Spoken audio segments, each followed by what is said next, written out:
Tidak heran jika sampai saat ini banyak orang-orang yang mempercayai bahwa dengan minum kopi, maka membuat otak kita akan semakin encer dan tokcer. Nah, bagaimana menurut kalian teman-teman? Apakah menurut kalian dengan minum kopi akan membuat kita semakin pandai, tokcer, dan encer? Kalian boleh menuliskan komentar kalian di kolom komentar di bawah ini ya. Yang selanjutnya, legenda tentang datangnya kopi ke Eropa. Para pelancong Eropa membawa pulang cerita tentang minuman hitam gelap yang tidak biasa. Dan pada abad ke-17, kopi berhasil sampai ke Eropa dan menjadi populer di seluruh benua. Beberapa orang bereaksi terhadap minuman baru ini dengan kecurigaan atau ketakutan dan menyebutnya sebagai penemuan setan yang pahit. Wow, mengerikan sekali teman-teman. Pendeta setempat mengecam kopi ketika sampai ke Venesia pada tahun 1615. Kontroversi ini begitu besar sehingga Paus Clemens ke-8 diminta untuk turun tangan.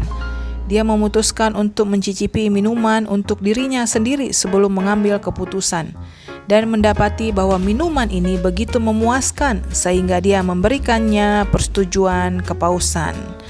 Sementara itu, rumah kopi dengan cepat menjadi pusat aktivitas dan komunikasi sosial di kota-kota besar seperti di Inggris, Austria, Prancis, Jerman, dan Belanda. Di Inggris, Universitas Penny bermunculan. Disebut demikian karena dengan harga sepeser pun seseorang bisa membeli secangkir kopi.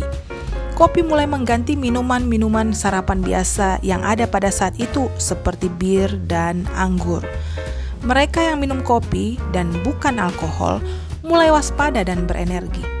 Dan tidak mengherankan kualitas pekerjaan mereka sangat meningkat. Benarkan teman-teman, minum kopi membuat otak semakin encer. Pada abad pertengahan ke-17, ada lebih dari 300 rumah kopi di London. Banyak di antaranya menarik perhatian para pelanggan, termasuk pedagang, pengirim barang, pialang, dan seniman. Banyak bisnis tumbuh dari rumah kopi khusus ini. Lloyd of London misalnya, yang hadir di gedung kopi Edward Lloyd. Pada pertengahan 1600-an, kopi dibawa ke New Amsterdam, yang kemudian disebut New York oleh Inggris.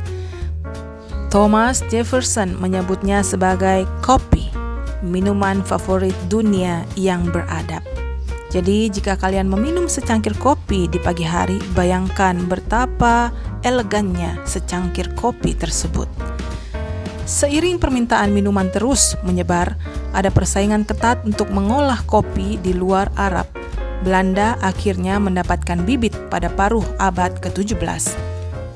Usaha pertama mereka untuk menanam di India gagal, namun sukses dengan usaha mereka di Batavia, di Pulau Jawa, di tempat sekarang menjadi tanah air tercinta kita, Indonesia. Tanaman ini tumbuh subur dan segera Belanda memiliki perdagangan kopi yang produktif dan terus berkembang. Mereka kemudian memperluas penanaman pohon kopi ke Pulau Sumatera dan Pulau Sulawesi.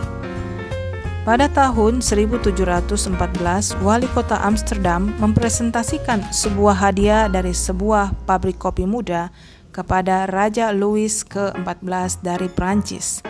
Raja memerintahkannya untuk ditanam di Royal Botanical Garden di Paris. Pada tahun 1723, seorang perwira angkatan laut muda, Gabriel de Crieaux, memperoleh bibit dari pabrik raja.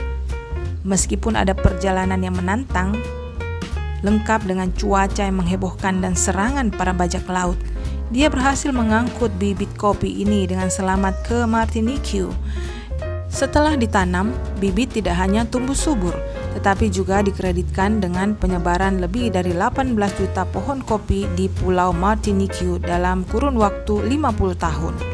Dan yang lebih luar biasa lagi adalah bahwa bibit ini merupakan induk dari semua pohon kopi di seluruh Karibia, Amerika Selatan, dan Tengah. Penyebaran kopi Brasil yang terkenal berutang keberadaannya kepada Francisco de Melo Paleta, yang dikirim oleh Kaisar ke Guyana, Perancis untuk mendapatkan bibit kopi. Orang Prancis tidak mau berbagi, tetapi istri gubernur Prancis itu yang terpikat oleh penampilan yang bagus memberinya buket bunga besar sebelum Francisco pergi. Dan di dalam buket bunga itu terkubur banyak biji kopi yang cukup untuk memulai industrial miliaran dolar.